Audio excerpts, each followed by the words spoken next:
ఈ నెల 28వ తేదీ నుండి డిసెంబర్ 6వ తేదీ వరకు తిరుచానూరు శ్రీ పద్మావతి అమ్మవారి కార్తీక బ్రహ్మోత్సవాలను అంగరంగ వైభవంగా తిరుమల తరహాలో నిర్వహిస్తామని టీటీడీ ఈవో శ్యామలారావు అన్నారు. శనివారం తిరుపతి జిల్లా ఎస్పీ సుబ్బారాయుడు, జేఈఓ వీరబ్రహ్మం ఇతర అధికారులతో కలిసి ఆయన అమ్మవారి పసుపు మండపం, 4 మాడవీధులు, పుష్కరిణి, శుక్రవారపు తోట తదితర ప్రాంతాలను పరిశీలించారు.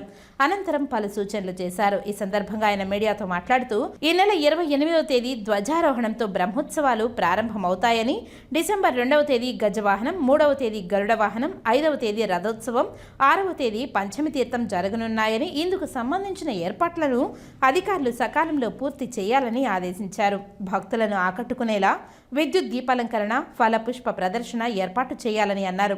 ఉత్సవాలలో ప్రధాన ఘట్టమైన పంచమి తీర్థంకు విచ్చేసే వేలాది మంది భక్తులకు ఎలాంటి ఇబ్బందులు లేకుండా గట్టి ఏర్పాట్లు చేయాలని అన్నారు.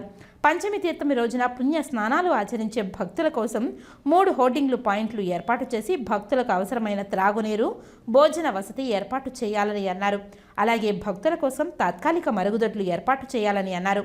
ఈ కార్యక్రమంలో డిప్యూటీ ఓ గోవిందరాజన్, ఆగమ సలహాదారులు శ్రీనివాస ఆచార్యులు, మణికంఠ భట్టర్, ఈఓ పిఆర్డి మాధురి తదితరులు పాల్గొన్నారు.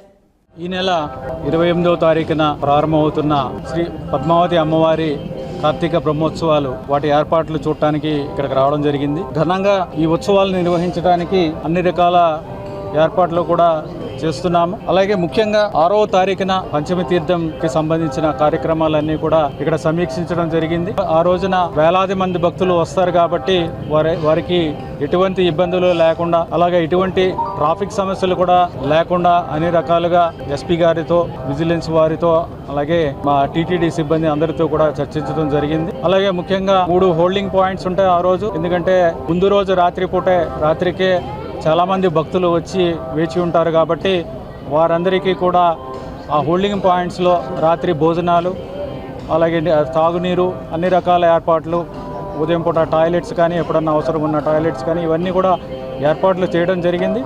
వారిని పొద్దున్న పూట వదలటం సమయానికి ఇవన్నీ కూడా చేయడం జరిగింది. అలాగే పడి వచ్చే ఏదైతే రూట్ ఉందో అది కూడా ఇప్పుడు చూడటం జరిగింది. అక్కడ కూడా ఇబ్బందులు లేకుండా ఏ విధంగా బ్యారికేడ్లు పెట్టాలి, ఏ విధంగా ఎవరికి ఇబ్బంది లేకుండా సెక్యూరిటీ అరేంజ్మెంట్స్ అన్నీ కూడా చూడడం జరిగింది. సుమారుగా ఆ రోజు పంచమి తీర్థం రోజు ఎక్కువ మంది భక్తులు వస్తారు కాబట్టి సుమారుగా 1500 మందిని సెక్యూరిటీ సిబ్బందిని అదనంగా ఉపయోగించడం జరుగుతుంది.